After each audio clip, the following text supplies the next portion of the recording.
Eu acho que nós estamos no mundo, nos últimos 30, 40 anos, mudando o patamar. O mundo se tornou um grande território pequeno. O mundo ficou pequeno para essa economia. Creio que nós estamos chegando em um patamar que nós deveríamos começar a colocar que a centralidade desta economia futura, em um mundo pequeno, deveria estar assentado em uma concepção de cooperação e não de competitividade. O sucesso de uma economia de mercado, que pode não ser a capitalista que a gente tem, com autorregulação do Estado, pressupõe uma cooperação e não uma competição. Acho que é uma disputa ideológica, nos marcos de uma economia de mercado, porque essa que é hegemônica, quase que única no planeta, é discutir a cooperação e não a competição. Né? Porque a competição, nos marcos que ela está colocada até agora, é a destruição do planeta. Não há possibilidade, nesses marcos da competição, de nós termos sustentabilidade no desenvolvimento. O planeta acaba antes. Certo?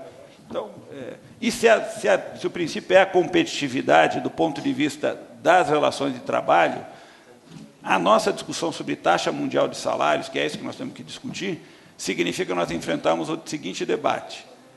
Se a economia para frente é uma economia profundamente integrada, e nós vamos ter que ter competitividade, o que nós temos que responder é: seremos empresas competitivas quando tivermos taxas de salário chinesas? Porque, se é isso, nós temos que reduzir a 1/10 a nossa taxa de salário. Bom, se é esta a proposta que nós temos, eu acho que nós estamos com mau caminho. Né? Nós temos que recolocar o debate dizendo: é possível ter uma cooperação internacional que promova uma taxa de salários em transformação dos chineses, dos coreanos, dos indianos, dos brasileiros, para uma taxa de salário mundial, mediado por outros fatores. Mas se a competição for essa, eu creio que nós estamos em mais... E esse é o debate que está posto agora. Creio que a saída da crise poderá estar exigindo das empresas custos trabalhistas menores para concorrer com ele neste mundo. Então, eu acho que nós temos que entrar nesse debate propondo uma outra abordagem, uma outra lógica, aonde aí sim o papel do Estado tem um caráter fundamental. Certo? Agora, é uma outra lógica. Talvez seja uma lógica a gente descobrir uma outra forma de organização econômica que permita esse planeta integrado do jeito que está hoje, com a capacidade de comunicação que está posta hoje de circulação da mercadoria, de um outro jeito. Ou seja, o capitalismo deste momento não é o capitalismo de 200 anos atrás, é muito diferente.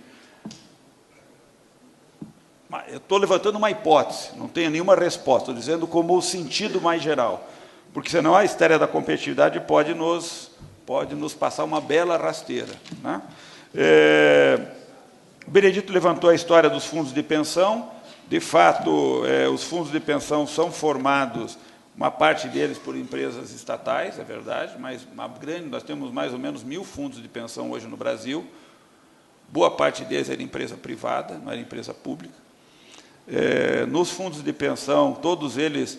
Os trabalhadores têm direito de eleger diretores, então nós temos mais ou menos 3.000 trabalhadores eleitos, uma parte sim, outra parte não, porque eles são só indicados, eleitos pelos trabalhadores para fazer parte do Conselho de Administração dos fundos, que votam em nome dos interesses dos trabalhadores na gestão do fundo, e aonde que ele aplica, inclusive. Né? Então, tem eleição, ou seja, não é só indicado pelo governo, uma parte é indicado pelo governo.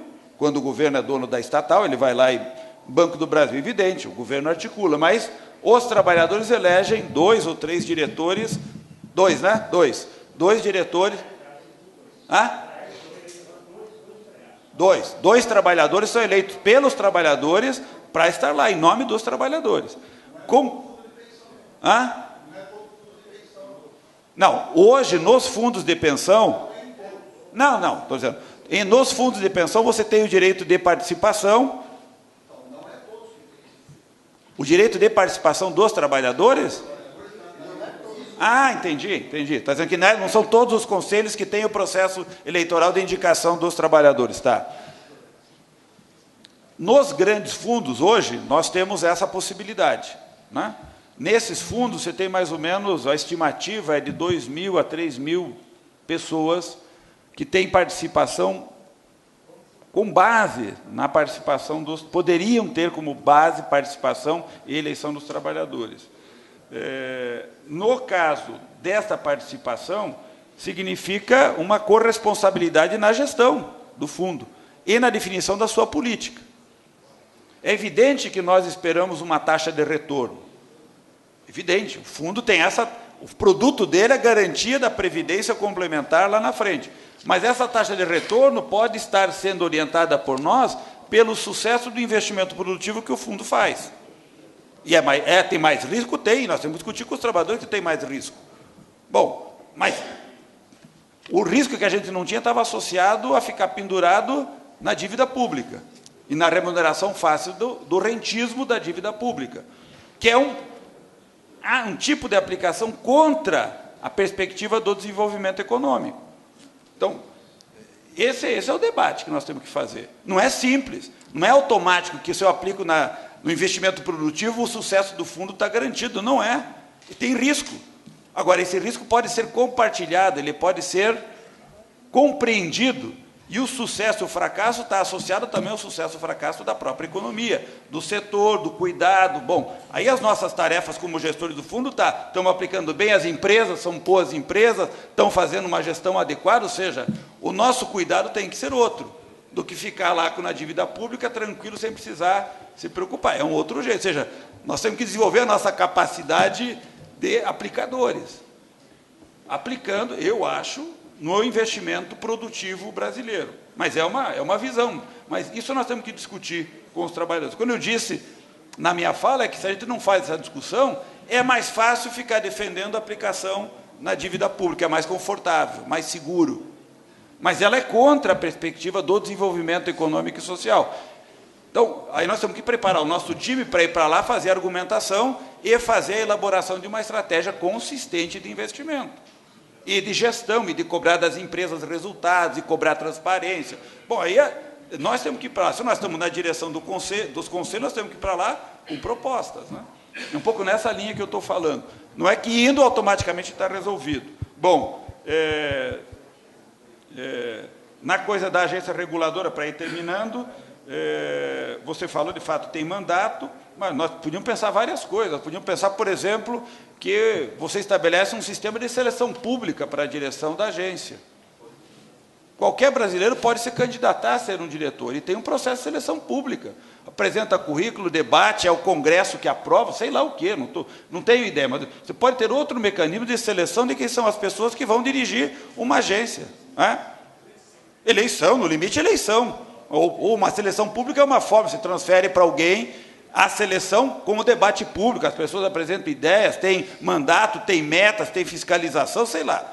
Tem que pensar, mas por que não? Se elas têm uma função de cumprir um papel do Estado, delegado por um tipo de gestão, por que a gente não interfere? Por que é o presidente da República que... ou por que é, ou por que... Não, podemos pensar, propor jeitos diferentes. Se essa gente tem essa centralidade, está associado a essa atividade e tem o papel que tem na sociedade brasileira daqui para frente. Então, por que não pensar jeitos diferentes de fazer processos mais interessantes? Você levantou em relação à questão da imprensa, o que eu estou dizendo é que, de fato, você tem hoje um cerco no âmbito da grande imprensa brasileira em relação ao debate público. Há uma posição clara dos grandes veículos de comunicação, há uma interdição, especialmente para os movimentos sociais, de presença nessa grande mídia. Não há espaço e não vai sair, né? E há posições claras. Eu não vejo problema nenhum de nenhum órgão da imprensa ter uma posição política clara. Nenhum. O grande problema na nossa imprensa é que, publicamente, ela aparece como isenta. E ela não é isenta. Nenhum órgão é isento. Então, eles têm uma posição, não há nenhum problema de dizer, nós temos esta posição e, publicamente, nós externamos essa posição e damos espaço nos veículos para fazer o debate público. Com posição, nenhum problema. O problema é dizer para a sociedade que ela não tem posição e que ela é neutra, é mentira. E não dá espaço para o outro, para o contraditório. Pega a marcha das centrais sindicais. 50 mil pessoas marcharam aqui e entregaram para o presidente da República as 10 propostas das centrais.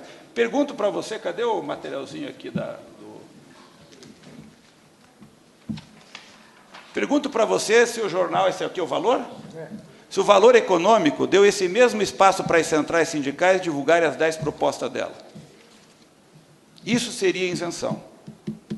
Os empresários não colocaram 50 mil pessoas aqui em Brasília para entregar essa proposta. Foram meia dúzia e entregaram ao presidente. Está aqui uma página no jornal Valor Econômico.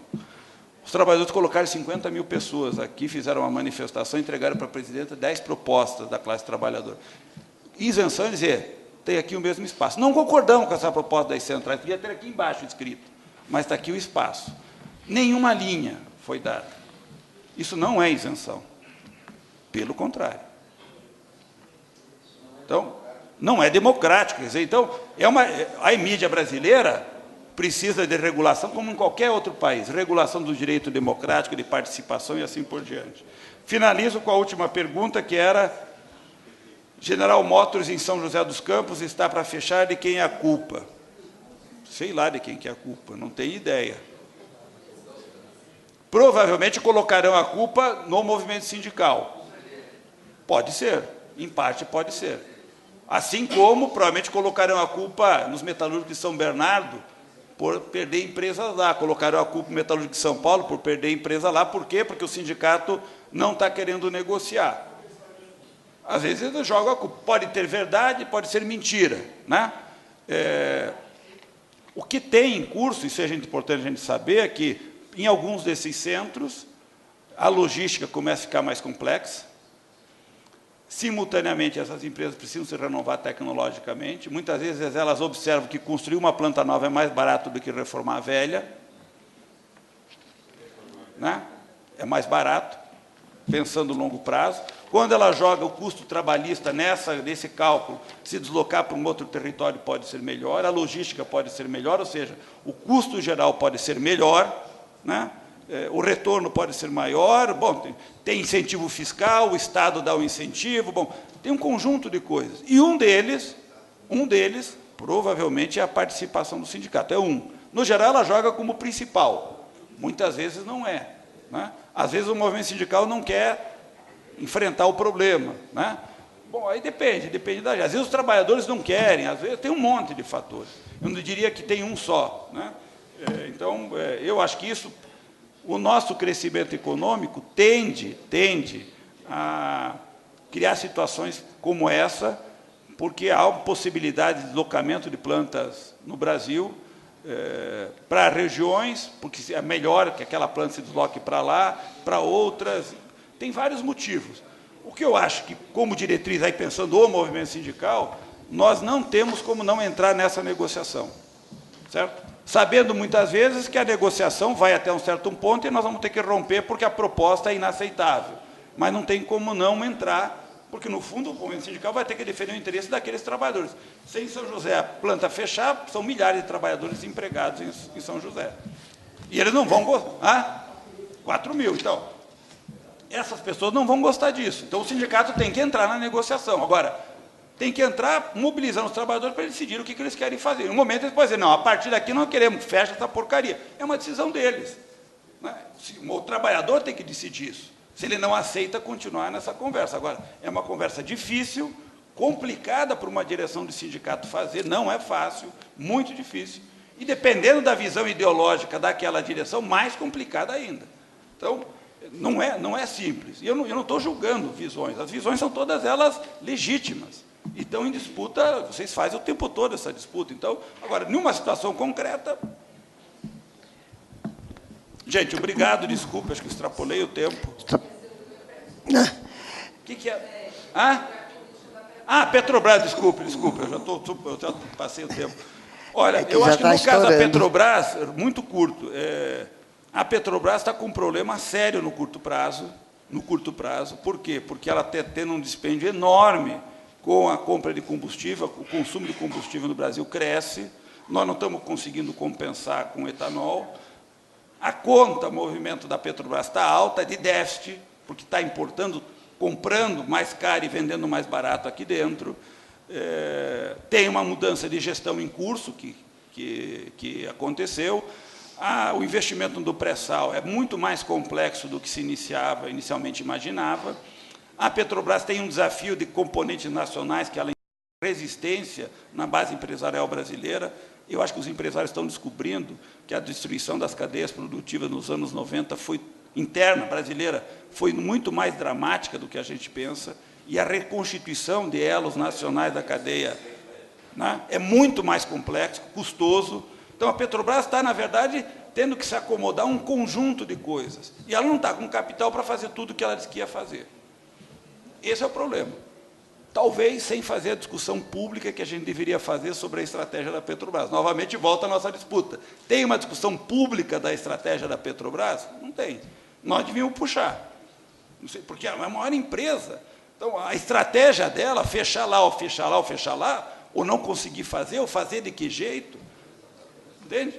É pesado. Então, você tem razão, acho que a preocupação é central, mas a Petrobras tem limites.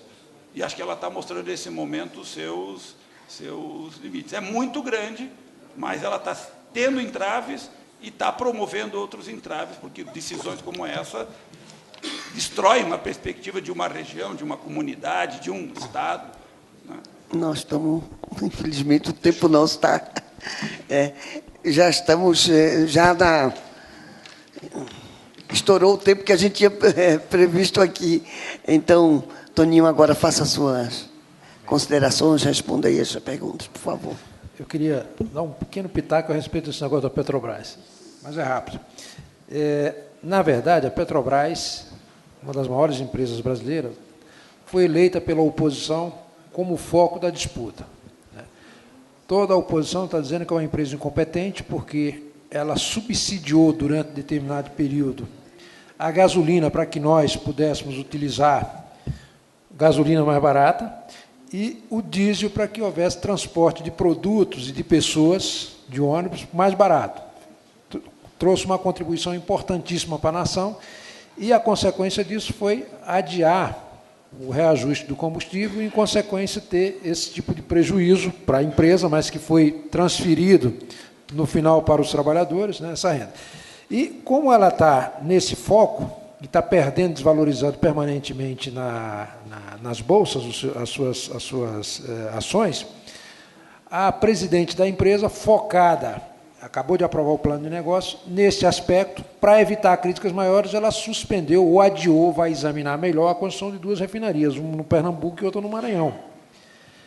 Eu não tenho a menor dúvida que é um movimento tático, para evitar que essa pressão se acerbe sobre a empresa e prejudique mais ainda. Então, o que ela vai pedir? Vai pedir que se levante as possibilidades de retorno desse investimento, que se justificam porque nós estamos precisando de refinaria, estamos importando petróleo porque não tem refinaria para refinar aqui, gasolina. Né? Então, acho que é um movimento tático que tem a ver com esse processo da eleição presidencial que a oposição pegou como mote isso. Eu não tenho a menor dúvida que vai retomar isso, passado 2, 3 meses, vai se apresentar que são viáveis, e aí, com um plano sustentável do ponto de vista da argumentação, retoma. Então, acho que foi um movimento tático, não foi um abandono simplesmente desse projeto. Está dentro das possibilidades de investimento, mas quer fazer com essa segurança de dizer, de fazer o debate político sem colocar em risco a empresa, o que colocaria caso persistisse sem responder os questionamentos, especialmente do TCU, onde, aliás, é bom que se diga, o Tribunal de Contas da União é composto por pessoas nomeadas, eleitas, algumas pelo Congresso Nacional, outras indicadas, e outras nomeadas indicadas pelo Presidente da República. E lá tem ministro, eu não cito o nome aqui, que ele suspende uma obra estratégica para o país de manhã e de tarde o empreiteiro que faz essa obra recebe um cartão do filho dele para desbloquear. Tem bandido naquele negócio lá. Tem muitos. São 9 integrantes, pelo menos 3 lá estão defendendo interesses que não são os interesses nacionais. Né? E gente que veio de DEM, de PSDB, não sei o quê, etc., e que se viabilizou por esse caminho, pela indicação lá no Congresso, etc. Então, é um negócio que tem que analisar com muito cuidado para não correr o risco de botar lenha na fogueira desse pessoal aí que está nessa linha. Bom, Everton, traz uma pergunta aqui por escrito, que a pergunta é o seguinte, Pergunta de um trabalhador que está lá na ponta. Em quem votar para presidente em 2014? Em Dilma ou na oposição? Ou seja, quem tem o melhor projeto para o trabalhador comum. Bom, o trabalhador age racionalmente, ele leva em conta as suas necessidades, os seus interesses e leva isso em consideração. Se ele for efetivamente um assalariado e comparar o que a Aécio pode oferecer e o que Dilma pode oferecer, eu não tenho a menor dúvida que fará a opção pela Dilma. E por que eu digo isso? Porque no momento em que o governo brasileiro resolve limitar lucro da empresa que mais lucra no Brasil, que é o setor energético, o Aécio vai para a televisão defender os acionistas, dizendo que não devia limitar isso, que não podia exigir meta, etc. Tal. Então, é um negócio complicado. Você está oferecendo uma energia barata e o cara está dizendo, não, pai, vamos defender aqui as empresas, os distribuidores, etc., os acionistas, porque eles é que são legais. Então, se esse candidato for colocado nesses termos, eu não tenho a menor dúvida que ele vai fazer essa opção. Eu faria. Né? Mas, então, é uma questão de analisar os projetos e levar isso em consideração. O João menciona aqui que teve uma conversa com o Marcelo Sereno e que ele teria defendido a previdência complementar dos servidores públicos. Há uma corrente no PT que tem uma participação grande nos fundos de pensão, especialmente Previ, Petro, CEF, etc., e do Correios, que foram previdências constituídas no marco legal em que tinha o plano de contribuição de benefício definido, em que o servidor, o trabalhador, ao entrar para esse plano, ele tinha a segurança absoluta de quanto teria de complementação, embora a sua contribuição ao longo do tempo pudesse variar para mais ou para menos. E esse era o melhor dos planos, porque é a solidariedade. Quando vai mal o plano, patrocinador e participante contribuem e todo mundo recebe o que está combinado. Quando o fundo está muito bem, eles podem ficar isentos da contribuição. O pessoal da Previ, do plano anterior, na época de benefício definido, está há 4 anos sem pagar um centavo e todo ano recebendo o lucro da Previ. O sujeito está em atividade, não paga um centavo para o fundo de pensão dele, todo mês está sendo depositado na conta dele o que ele deveria pagar, ainda recebe dividendos disso. Esse marco legal mudou. No caso dos novos planos, e também do servidor público, é contribuição definida, e com limite de contribuição do empregado e do governo, limitado a 8,5% no caso dos servidores. Esse plano de contribuição definida, toda a responsabilidade é do empregado, embora ele não participe da administração. Ele não tem gente na direção, ele tem no Conselho Deliberativo e no Conselho Fiscal, mas na direção não. O único que tem na direção é o caso da Previ, que foi formado... Exatamente. Aí acaba... Não, pois é, o que eu estou dizendo é o seguinte, é que a lógica do Marcelo é de que isso seria bom porque foi bom para aqueles trabalhadores. Só que foi bom num contexto que não se repete. Mudou o marco legal e agora